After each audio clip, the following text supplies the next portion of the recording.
একটা class concept দেখছিলাম, আজকে হচ্ছে হ্যাঁ একটা কনসেপ্ট দেখবো, তাহলে হচ্ছে প্রবলেম শুরু করা যাবে আর কি। আসেন,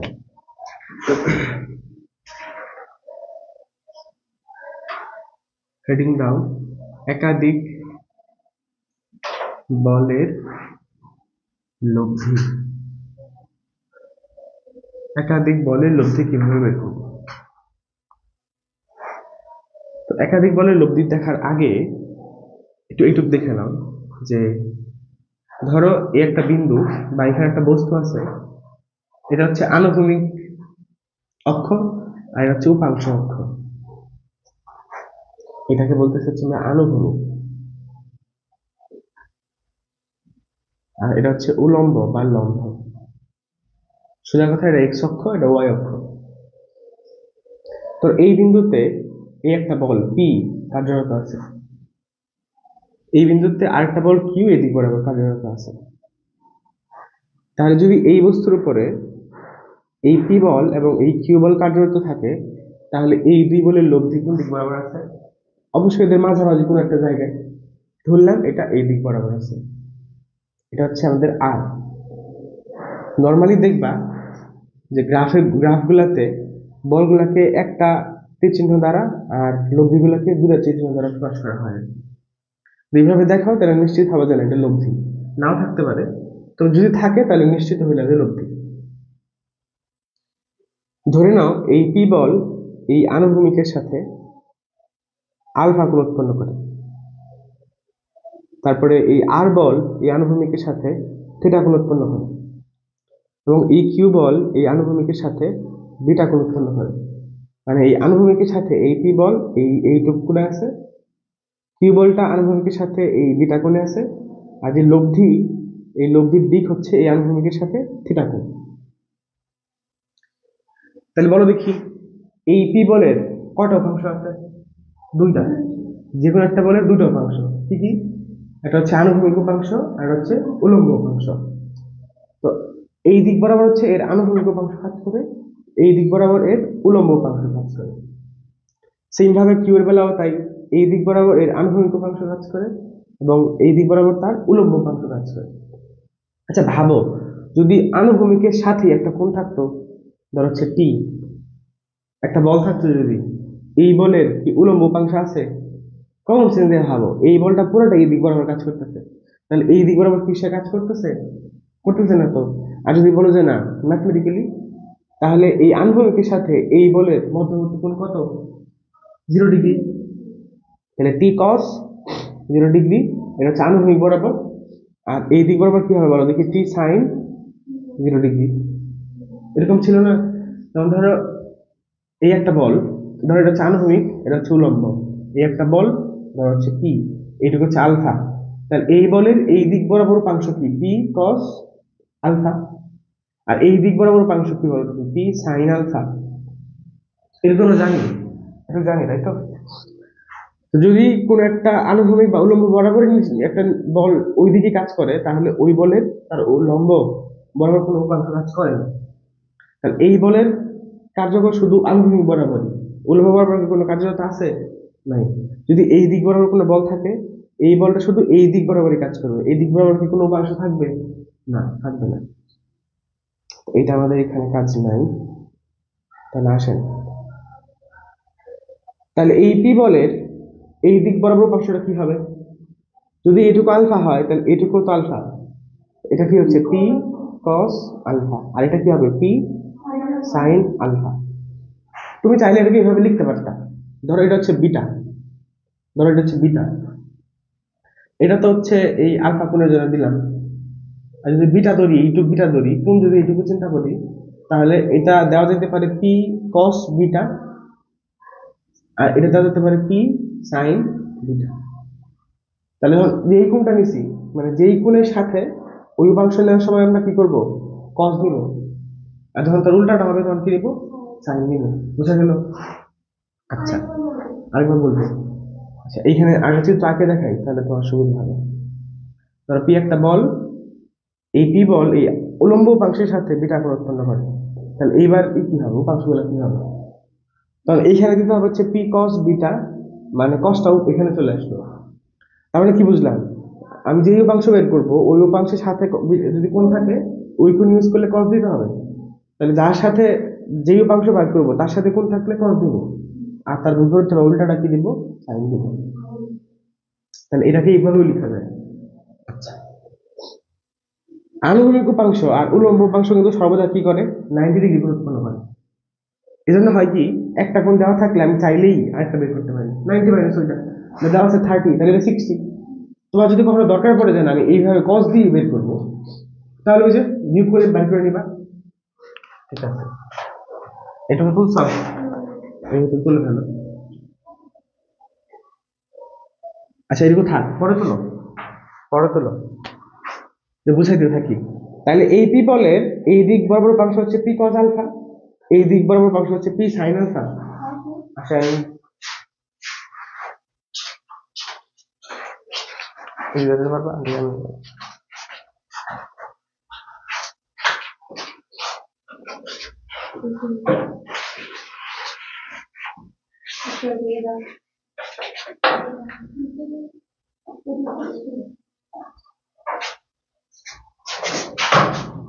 আচ্ছা খেয়াল করি, তাহলে আরেকবার একটু বলি, যে এই একটা বল, এটা হচ্ছে আনুভূমিক উপাংশ বা আনুভূমিক অক্ষ, এটা হচ্ছে উলম্ব অক্ষ।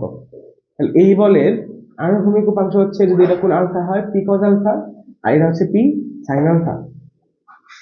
তাহলে সেই হিসেবে এই বলের আনুভূমিক উপাংশ হচ্ছে পি কজ আলফা, আর এই বলের উলম্ব উপাংশ হচ্ছে পি সাইন আলফা। তাহলে বলো দেখি, যদি এইটুকু বিটা হয়, খেয়াল করিও, যদি এইটুকু বিটা হয় তাহলে এই কোণটা কি হবে, বিটাই তো।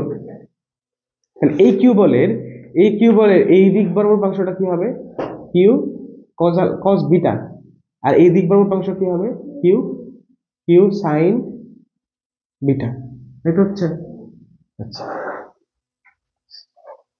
এটা তো হচ্ছে লব্ধি, এটা হচ্ছে লব্ধি, এই লব্ধি আর এই আনুভূমিকের সাথে থিটা কোণ উৎপন্ন হয়। তাহলে তো এর একটা আনুভূমিক উপাংশ আছে, উলম্ব উপাংশ আছে। তাহলে এর আনুভূমিক উপাংশটা হচ্ছে এই দিক বরাবর, যদি এইটুকু থিটা হয় তাহলে এইটুকু হচ্ছে থিটা, ধরলাম এটুকু হচ্ছে আর কস থিটা। তাহলে তার উলম্ব উপাংশ হচ্ছে এই দিক বরাবর, তাহলে এটা হবে কি বলো দেখি, আর সাইন থিটা। আমি যে উপাংশে ভাগ করলাম, এই বুঝতে কারো অসুবিধা আছে নাই? তাহলে একটা জিনিস খেয়াল করো, যে এই পি বল আর এই কিউ বলের লব্ধি হচ্ছে আর বল।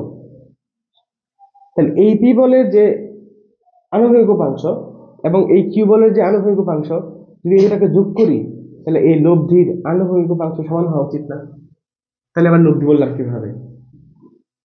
একটা বস্তুতে পি বল আর কিউ বল কাজ করলে যদি কার্যরত করি, তাহলে যে দিক বরাবর যাবে এটাই তো এই লব্ধি আর। তাহলে এই দুই বল দেওয়া যে কথা এখানে, শুধু এই আর বলটা দেওয়া একই কথা, লব্ধি যেহেতু। তাহলে এই দুই বলের আনুভূমিক বরাবর যে উপাংশগুলো আছে সেটা যদি যোগ করি তাহলে এই লব্ধি বলের আনুভূমিক উপাংশের সমান হবে না। তাহলে লব্ধির আনুভূমিক উপাংশ কি দেওয়া আছে, আর কস থিটা। তাহলে আর কস থিটা ইকুয়ালস টু কি হবে, এই যে পি বলের আনুভূমিক উপাংশ পি কস আলফা প্লাস এই কিউ বলের আনুভূমিক উপাংশ কত, কিউ কস বিটা। সেইম ভাবে এই লব্ধি বলের উলম্ব যে উপাংশ আছে সেটাকে অবশ্যই, বা আমাদের যেই বলগুলোর কারণে এটা লব্ধি হয়েছে ওই বলগুলার উলম্ব উপাংশের যোগফলের সমান হবে। তাহলে লব্ধির উলম্ব উপাংশ হচ্ছে R sine theta equals to P বলের উলম্ব উপাংশ হচ্ছে P sine alpha plus Q বলের উপাংশটা হচ্ছে কিউ কস, সরি কস না তো, কস না সাইন, কিউ সাইন বিটা। দেখো এইটুকু এইটুকু কি বুঝছো সবাই, দেখা আছে? দেখো কনফিউশন থাকলে বলো, এই পর্যন্ত কনফিউশন থাকলে বলো।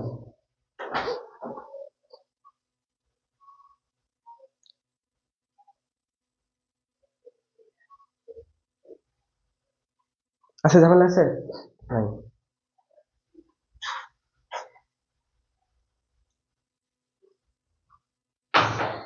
ধরো আমি এটাকে 1 নাম্বার আর এটা ধরবো 2 নাম্বার। এবার খেয়াল করে দেখি, তো আমি চাচ্ছি যে এখান থেকে লব্ধি বের করবো, লব্ধি বের করবো। তাহলে লব্ধি কিভাবে বের করবো, এখানে আছে আর কস থিটা আর আর সাইন থিটা, বের করতে হবে আর।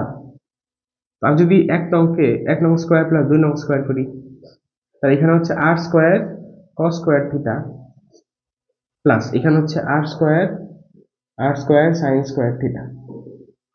আবার তাহলে এটাকে স্কোয়ার করতে হয়, তাহলে P cos alpha plus Q cos beta এর উপরে স্কোয়ার প্লাস এটার উপরে স্কোয়ার পি সাইন বিটা, এখানে বিটা বিটা হ্যাঁ ঠিক আছে, P sine alpha plus Q sine beta এর উপরে স্কোয়ার। আচ্ছা বলো দেখি, এইটুকু কি ভ্যালু নাকি কোনো একটা ফাংশন হবে? পি একটা বল দেওয়া থাকবে, আলফা একটা গুণ সেটাও দেওয়া থাকবে, পি সাইন আলফা রেখে মান না, সেম ভাবে এটাও ভ্যালু এটাও ভ্যালু এটাও ভ্যালু, তাহলে এটুকু কি হচ্ছে, এটা ভ্যালু তার উপরে স্কোয়ার, এটা হচ্ছে ভ্যালু তার উপরে স্কোয়ার, বের করতে হবে কি আর।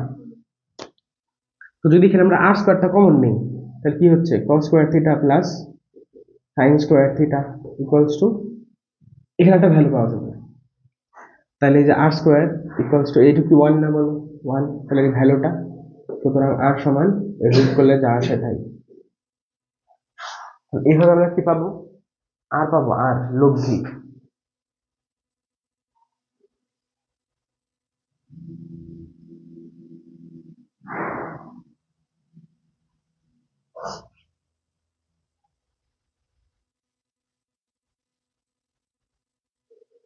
এটুকু তুলে ফেলেন।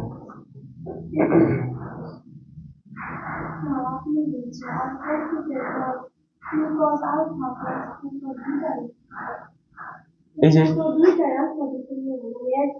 না, এই যে এটা হচ্ছে আলফা, এই কোণটুকু হচ্ছে আলফা, তাহলে P cos alpha P sine alpha, আর এই কোণটা হচ্ছে বিটা, তাহলে Q cos beta Q sine beta, beta আলাদা আলাদা কোণ না? আচ্ছা, কোথায়?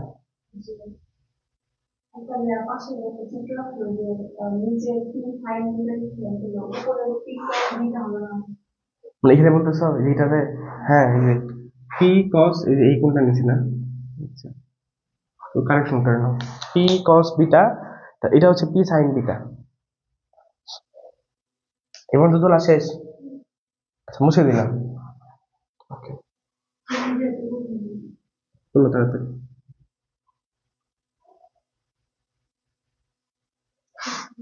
আচ্ছা তাহলে আমাদের এখানে লব্ধিটা বের হয়েছে তাই তো, লব্ধি বের হয়েছে, এবার বা চাচ্ছি যে আমি এই থিটা বের করবো কিভাবে, এই থিটা, আমি যদি এখানে এক নংকে 2 নংকে এক নং দ্বারা ভাগ করে দিই, কই লিখবো, শেষ না?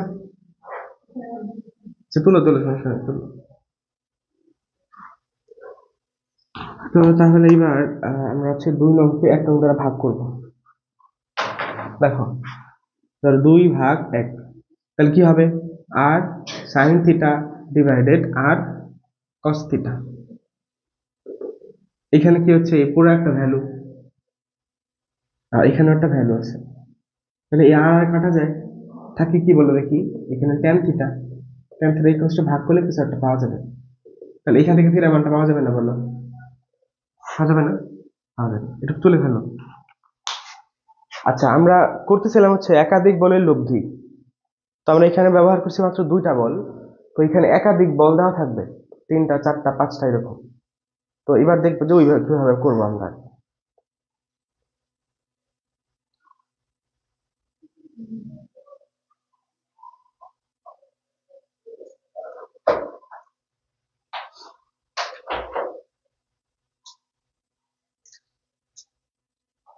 এটা কি শেষ?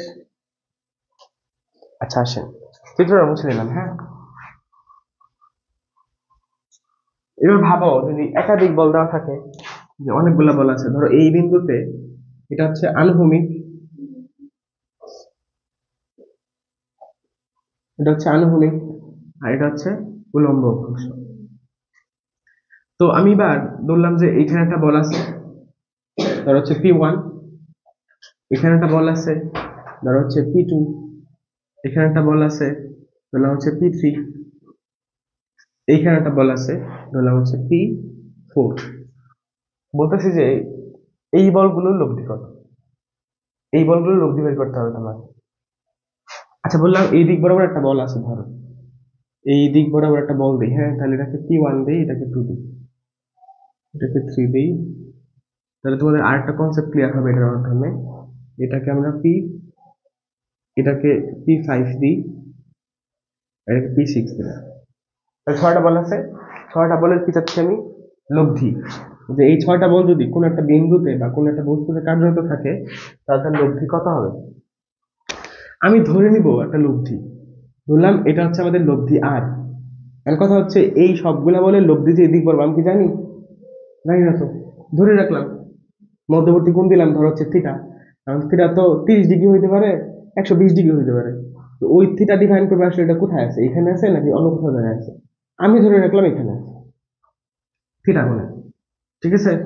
আচ্ছা, তাহলে আমার কাছে বলা আছে P1 P2 থেকে 6 পর্যন্ত, বলতেছে যে এই বলগুলা লব্ধি বের করতে হবে। আমি ধরলাম যে লব্ধি হচ্ছে আর, এই লব্ধি আর আনুভূমিকের সাথে থিটা কোণ উৎপন্ন করে। আচ্ছা, তার আগে কোণগুলা ডিফাইন করে দিই। এই একটা কোণ, তারপর হচ্ছে এই একটা কোণ, এই হচ্ছে আরেকটা, এই হচ্ছে আরেকটা, এই আর হচ্ছে এই। ধরলাম এই P2 বল এই আনুভূমিকের সাথে আলফা আলফা 1 কোণ উৎপন্ন করে, এই আর বল এই আনুভূমিকের সাথে থিটা কোণ উৎপন্ন করে, এই P3 বল আনুভূমিকের সাথে আলফা 2 কোণ উৎপন্ন করে। এটা হচ্ছে আলফা 3, এটা হচ্ছে আলফা 4, আর এটা হচ্ছে আলফা 5। এটা হচ্ছে কোণ, কোণ। তাহলে এই সবগুলা বলের আনুভূমিক বরাবর উপাংশ আছে না? আছে, অবশ্যই আছে। কারণ P2 এর এই দিক বরাবর আর হচ্ছে এই দিক বরাবর, তাহলে P2 cos আলফা 1, আর এই দিক বরাবর হচ্ছে P2 sin আলফা 1, এরকম ব্যাপারটা।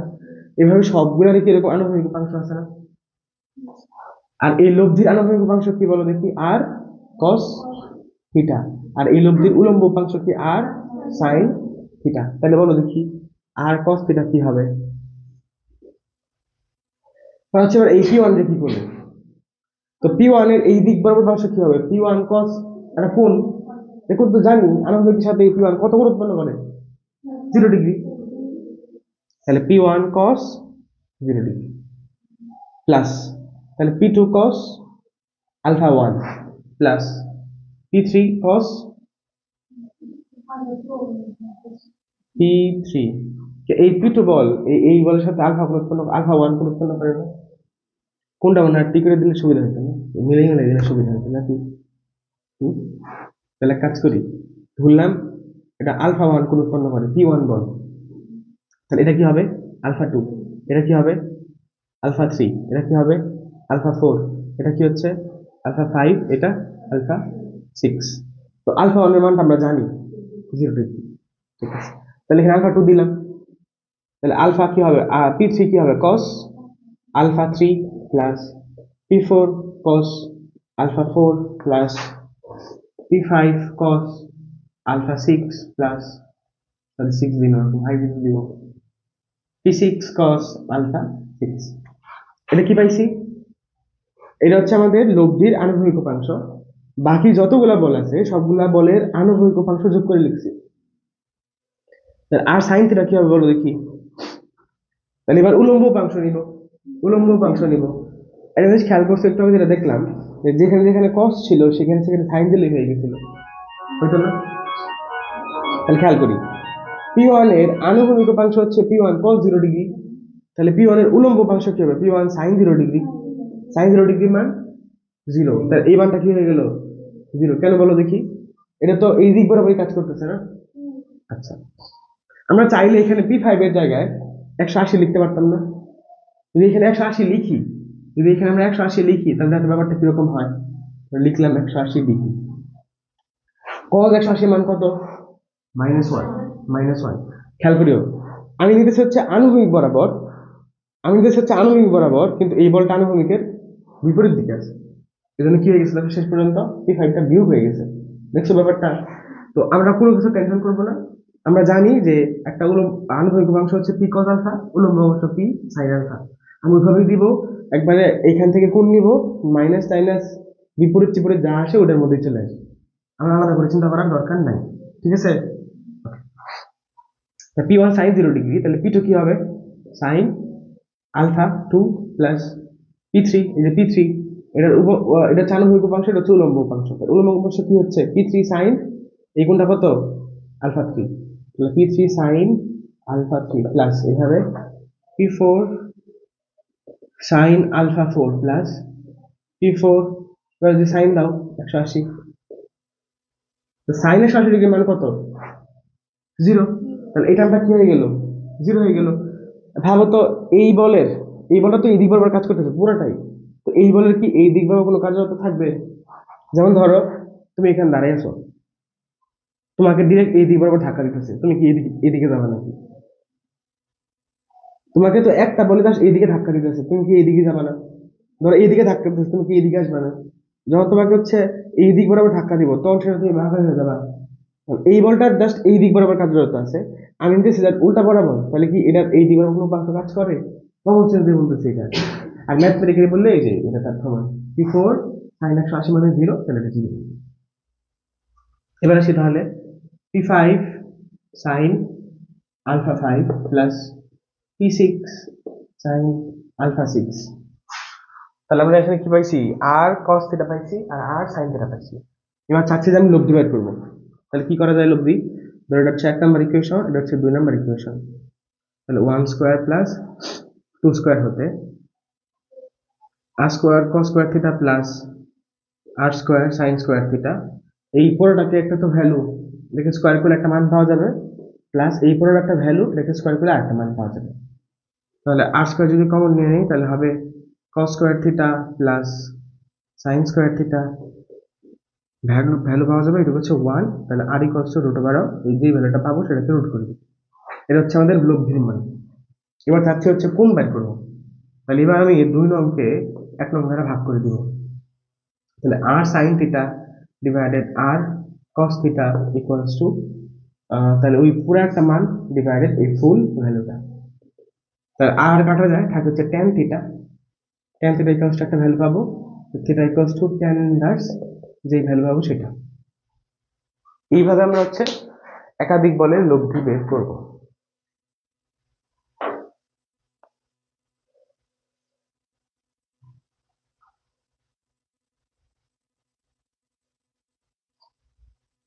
বুঝছি না ঝামেলা আছে, কনফিউশন নাই?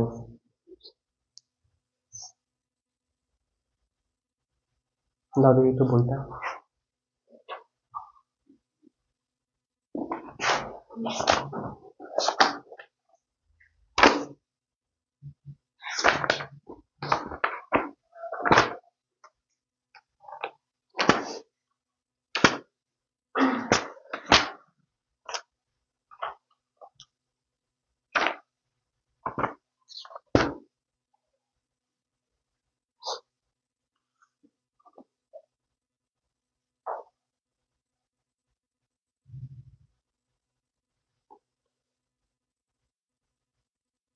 তোমার কাছে আর বই নাই না?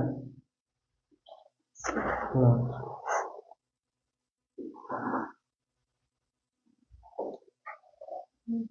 একটা আছে, ওটার সামনে দাও তাহলে।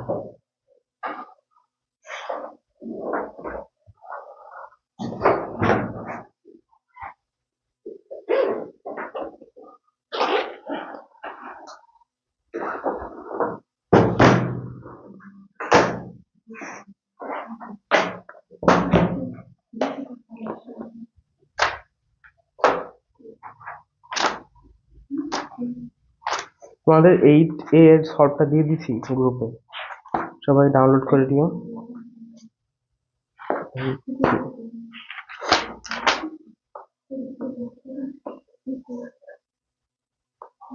শেষ নাই তো?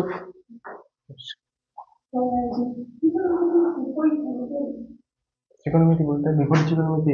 হ্যাঁ অবশ্যই, কেন না, ডেট দিব, সবাই একটু ফ্রি হোক। হ্যাঁ সবাই ফ্রি হোক তারপরে। শেষ না, শেষ তো নাকি?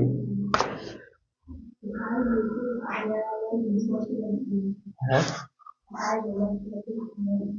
ও আচ্ছা ঠিক আছে। 5 নাম্বার কোশ্চেনটা একটু বলো শুনি। 5 নাম্বার কি বলছে?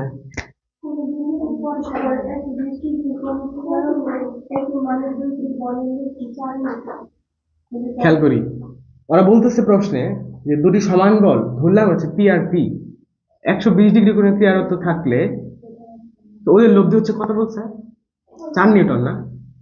লব্ধি হচ্ছে 4 নিউটন। তাহলে বলছে যে বলগুলো নির্ণয় করো। খেয়াল করি প্রশ্নটা দেখো ভালো করে। বলা হচ্ছে যে দুটি সমান বল, মধ্যবর্তী কোণ হচ্ছে 120 ডিগ্রি, লব্ধি হচ্ছে 4 নিউটন, তাহলে বলগুলো নির্ণয় করো। তাহলে কি করবো?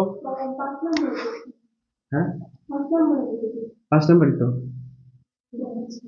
আসেন, তাহলে আমরা জানি R square equals to P square plus Q square plus 2pq cos alpha. তাহলে এখানে আর কত বলো দেখি? 4, তাহলে 4 স্কোয়ার। পি কত? পি। কিউ কত? সেটাও P. Plus 2 into P cos মধ্যবর্তী কোণ 120 ডিগ্রি। তাহলে 4 স্কোয়ার করলে হয় 16, 2p square plus 2p square, এটা মান কত? Minus half. কিভাবে বলো দেখি? 180 থেকে 120 বাদ দিয়ে দাও, কত হয়? 60। cos 60 মান কত? হাফ। তাহলে মাইনাসের হাফ। তাহলে এখানে হচ্ছে 16 ইকুয়ালস টু 2p স্কোয়ার, 2 কাটা যায়, তাহলে মাইনাসের p স্কোয়ার, তাহলে শুধু p স্কোয়ার থেকে যায়, তাহলে p সমান 4। তাহলে 4 এবং 4 নিউটন মানের লব্ধি হচ্ছে 4। বোঝা গেল? আচ্ছা, বলো দেখি 6 নাম্বারটা কি বলছে? 6 নম্বর কি বলছে?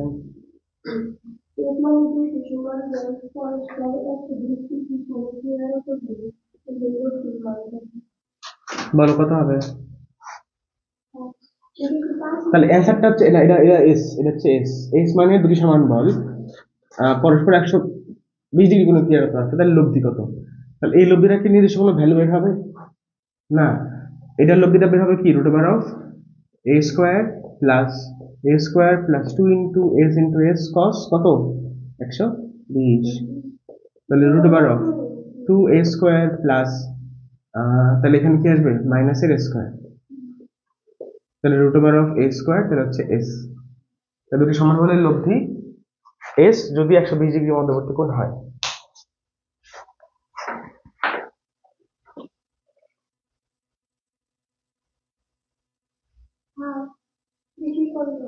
কোনটা?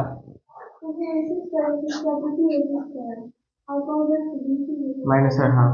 হ্যাঁ, 2 কাটছি, মাইনাস পি স্কোয়ার দিচ্ছি।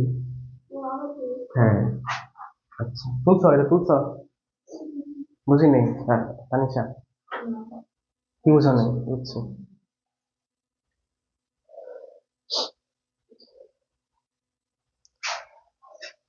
আচ্ছা, 7 নম্বরটা একটু খেয়াল করি। 7 নম্বরে বলা হচ্ছে দুটি সমান বলের লব্ধি নির্ণয় করে যখন তাদের মধ্যবর্তী কোণ 60 ডিগ্রি।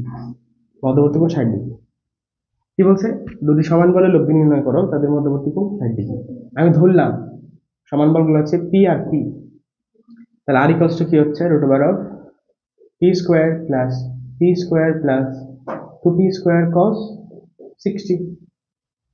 তাহলে root over of 2p square plus cos 60 মান হাফ, তাহলে হাফ 2 কাটা যায়, তাহলে হচ্ছে p স্কোয়ার। তাহলে root over of 3p square, তাহলে √3 ইন্টু পি। আমাদের কি প্রশ্ন দেওয়া ছিল? কি প্রশ্ন দেওয়া ছিল? দেওয়া ছিল না, শুধু বলতেছিল দুটি সমান বলের লব্ধি নির্ণয় করো যাদের মধ্যবর্তী কোণ 60 ডিগ্রি। আমি তো পি ধরে নিছি, এই জন্য হচ্ছে অ্যান্সার দিতে হবে এইভাবে। সুতরাং সমান বল দুটির লব্ধি সমান √3 ইন্টু সমান বল, √3 ইন্টু ওই সমান বলটা। তারপরে 8 নম্বরে যাই। যদি দুটি সমান বল পি এবং পি এর লব্ধি তৃতীয় সমান বল পি এর সমান হয়, তবে বল দুটির মধ্যবর্তী কোণ নির্ণয় করো। এটুকু কি শেষ? এটুকু শেষ। 8 নম্বরে যাবো। বুঝো, 8 নম্বরে বলা হচ্ছে দুটি সমান বল এবং তাদের লব্ধিও কি দেওয়া আছে? ওই সমান বলগুলা যা তাই। তাহলে এই পি আর এই পি এর মধ্যবর্তী কোণ কত, এটা বের করতে হবে। তাহলে আর স্কোয়ার, এটা তো লব্ধি, তাই পি স্কোয়ার দিলাম, মানে R square equals to root over of, ও স্কোয়ার তো দিয়ে দিয়েছি, তাহলে এখানে হ্যাঁ এটা এটা এটা ওরা বলে দিছে যে দুটি সমান বলের লব্ধি যা ওই ওই লব্ধিটাও তাই, মানে যদি বল পি হয়, এই বল পি হয়, তাহলে এই লব্ধিটা হচ্ছে পি।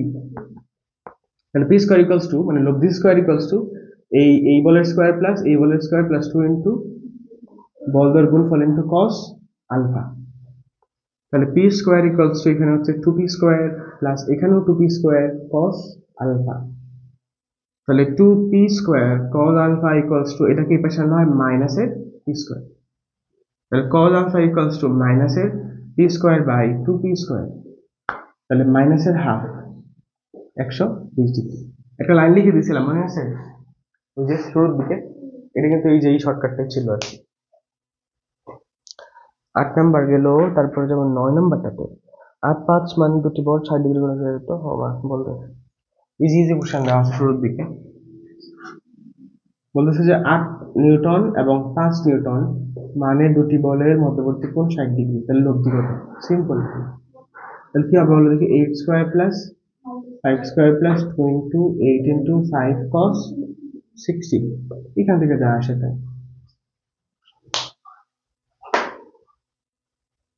10 নাম্বার বলতেছে যে 8 নিউটন এবং 3 নিউটন বল দুটির কোন স্থির বস্তুর উপর একটি বিন্দুতে 60 ডিগ্রি কোণে ক্রিয়ারত বল দ্বারা লব্ধির মান নির্ণয় করে। তাহলে সেম জিনিস, এখানে দেওয়া ছিল 8 আর 5, এখানে দেওয়া আছে 8 আর 3, 10 নাম্বার করে নিবা। হ্যাঁ 11 নাম্বার বলতেছে 7 ও 8 কিলোগ্রাম ওজনের দুটি বলের লব্ধি 13 কিলোগ্রাম হলে বল দ্বারা মধ্যবর্তী কোণ নির্ণয় করো। 11 নাম্বার বলা হচ্ছে 7 আর কত 8 না, লব্ধি কত 11 13, বলতেছে যে 8 7 এবং 8 এর লব্ধি হচ্ছে 13, তাহলে এই 7 8 এর মধ্যবর্তী কোণ কত, কিভাবে বের করবা? এই যে 13 square equals to 7 square plus 8 square plus 2 into 7 into 8 cos alpha, সবগুলোরই তো ভ্যালু আছে, এখান থেকে আলফা বের হবে না, বুঝিনি বুঝিনি আসলে বুঝছো, জোর করে মনে হলো, তাহলে আলফা ইকুয়ালস টু এখানে একটা কোণ পাওয়া যাবে, ঠিক আছে। হ্যাঁ যাই 12 নাম্বারটাতে সবাই বই নিয়ে আসবা কেমন, মানে প্রশ্নগুলো হাতে দেখলে একটাই থাকে। 12 নম্বরে বলা হচ্ছে 8 নিউটন এবং 6 নিউটন মানে দুটি বল পরস্পর 120 ডিগ্রি কোণে ক্রিয়া করলে তাদের লব্ধি মান নির্ণয় করে। একই 8 এবং 6 12, এটা হচ্ছে 8 নিউটন, এটা হচ্ছে 6 নিউটন, 6 নিউটন মধ্যবর্তী কোণ 120, তাহলে আর চাইছে, এটা পারবো না বলো তো, কি করবো বলো দেখি, 8 square plus 6 square plus 2 into 8 into 6 into cos 120, সবগুলোরই তো ভ্যালু জানি যে আসবে তাই, বুঝছি। 13 নম্বরে বলা হচ্ছে এত নিউটন, এত সহজ আসতেছে, এত সবুর করতে হবে। আচ্ছা 8 নিউটন ও 6 নিউটন মানে দুটি তো বললামই, 100 নিউটন এবং 70 নিউটন মানে দুটি বলের লব্ধি কোন বিন্দুতে ক্রিয়া করে, এদের মধ্যবর্তী কোণের পরিমাণ 60 ডিগ্রি হলে বল দুটির লব্ধির মান ও দিক নির্ণয় করো। এটাও তাহলে সেম 170 আর 62 ডিগ্রি। 13 নম্বরে যাই,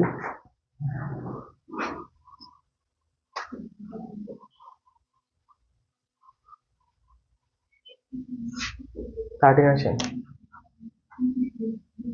কি কি বল দেওয়া আছে বলো দেখি, একটা হচ্ছে 100, একটা 100 বলবেন দেখলাম 60 তো কোন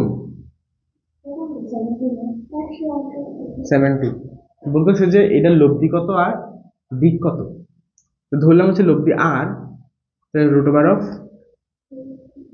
100 square plus 70 square plus 2 into 100 into 70 into cos 62 degree. এবার দেখি ক্যালকুলেটর বসায় কত আসে, কত 53।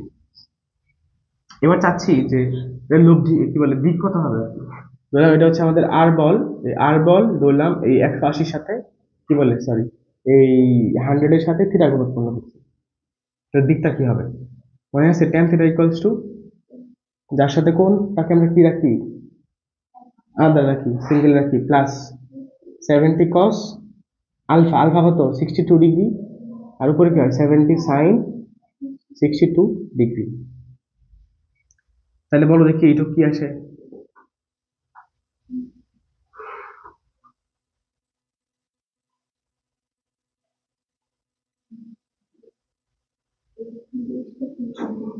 $20.90। দেখো তো theta theta equal ten inverse কত আসে, ও এটা কি থিটা আসে, আচ্ছা আচ্ছা, তাহলে এটা একবারে ডিরেক্ট থিটা আসছে 20.90 ডিগ্রি। এই হচ্ছে এটার লব্ধির মান এবং দিক,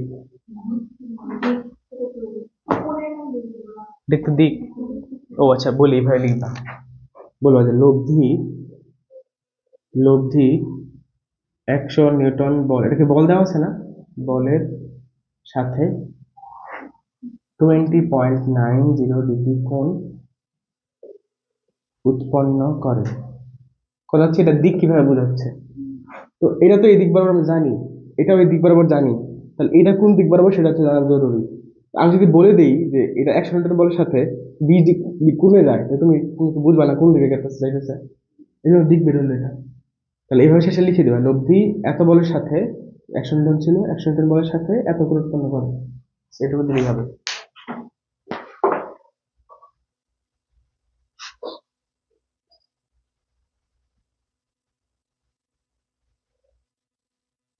আচ্ছা তারপরে কোশ্চেনটা খেয়াল করি, 14 নম্বরটা, বই থাকলে মাঝখানে রেখে দেখো সবাই। বলছে কোন বিন্দুতে ক্রিয়ারত পি এবং হাফ পি মানের দুটি বলের লব্ধির মান পি বলের √5/2 গুণ বলদ্বয়ের অন্তর্ভুক্ত কোণ এবং লব্ধির দিক নির্ণয় করো। তাহলে পি হাফ অফ পি, লব্ধি হচ্ছে √5/2 ইন্টু পি। তাহলে ক্যালকুলেশনটা ঠিক করে দাও, দেখো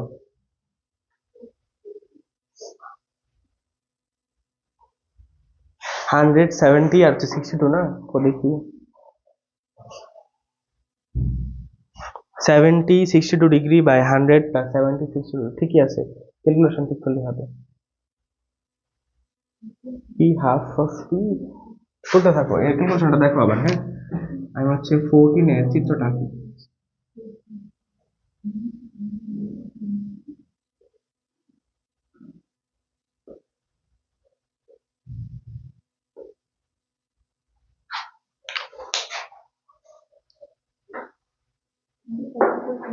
কত আছে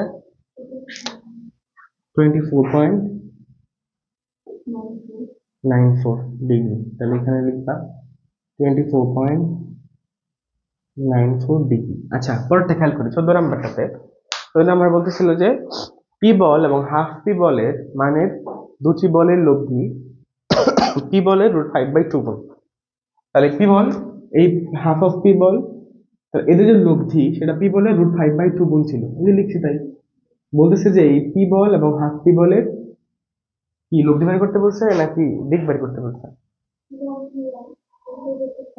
অন্তর্গত কোণ, যে বলদ্বয়ের অন্তর্গত কোণ ও লব্ধির দিক নির্ণয় করো। মানে বলদ্বয়ের মধ্যবর্তী কোণ চাইছে, মানে পি এবং হাফ পি এর মধ্যবর্তী কোণ চাইছে, আর এইটা এই পি বল বা কি বলের সাথে কত কোণ যাইতেছে সেটা চাইছে। এটা তো শেষ, মুছে ফেললাম। তাহলে বলো এখানে কি করবা,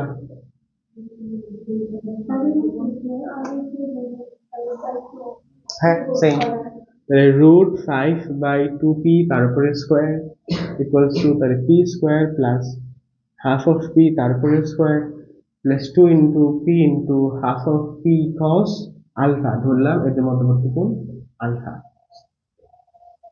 তাহলে 5p²/4 equals to P square plus p²/4 plus এই 2 আর যেই 2 কাটা যায়, তাহলে পি স্কোয়ার কস আলফা। ব্যাপার খেয়াল করো, তো এইখানে আমাদের পি স্কোয়ার আছে, আর এই সবগুলো টার্মে পি স্কোয়ার আছে, আমি যদি পি স্কোয়ারটাকে কমন নিয়ে নিই, তাহলে 1 প্লাস 1/4 প্লাস কস আলফা,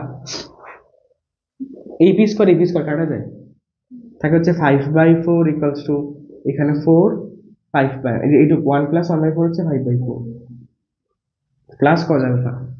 তাহলে cos আলফা ইকুয়াল কি হচ্ছে 5/4 মাইনাস সেম আসে, আলফা তো সেম হবে না, কি বলে 0 ডিগ্রি হবে না, ও সরি এটা তো 90 হবে তাই না, আমি ভাবতেছি যে 0 ডিগ্রি।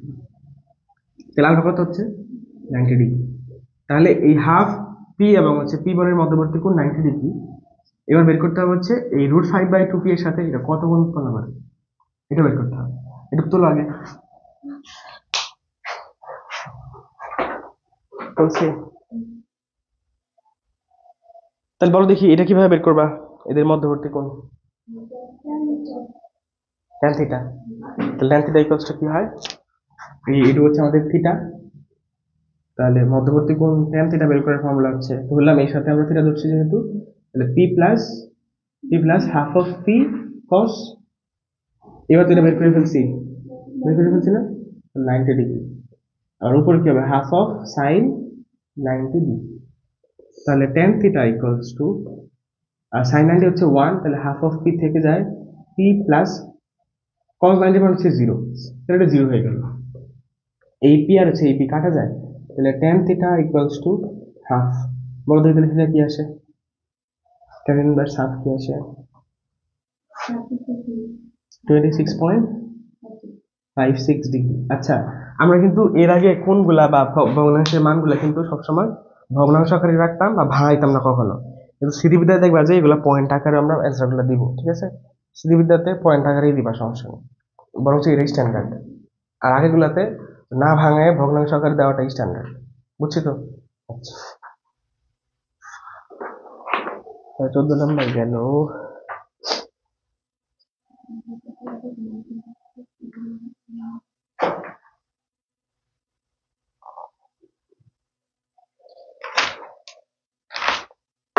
আচ্ছা, 15 নম্বরটা খেয়াল করি। এখানে বলা হচ্ছে যে গুণবিন্দুতে ক্রিয়ারত পি এবং টুপি বলদ্বয়ের লব্ধি আর যদি পি এর ক্রিয়ারেখার উপর লম্ব হয় তবে বলদ্বয়ের মধ্যবর্তী কোণ নির্ণয় করো।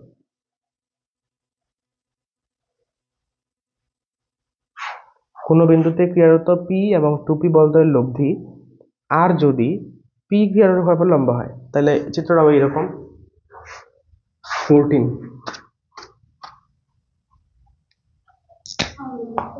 না 15, হ্যাঁ কোনটা, এটা হ্যাঁ দেখতেছি।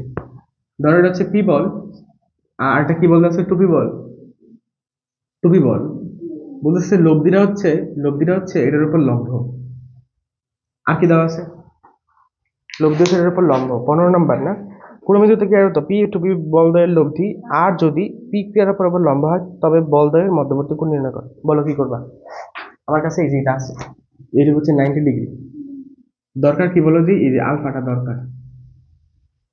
তাহলে আমরা জানি তো tan থিটা ইকুয়ালস টু কি হয়, পি এর সাথে যেহেতু, তাহলে P plus 2p cos alpha আর 2p sin alpha. tan theta কত 90, তাহলে এখানে যা আছে তাই। তার আগে দেখো তো এখানে পি কমন নেওয়া যায় না, পি কমন নিয়ে নিলাম 1 প্লাস 2 cos আলফা, এখানেও পি ইন্টু 2 sin আলফা, এই পি আর এই যে পি কাটা যায়, tan 90 অসংজ্ঞায়িত, কিভাবে লেখা যায় 1/0, তাহলে 2 sin alpha by 1 plus 2 cos alpha. এবার আর গুণ করে দাও, এটা হচ্ছে 0 হয়ে যায়, এখানে হচ্ছে 1 plus 2 cos alpha equals to 0, তাহলে cos alpha equals to minus এর হাফ, আলফা ইকুয়ালস টু 120।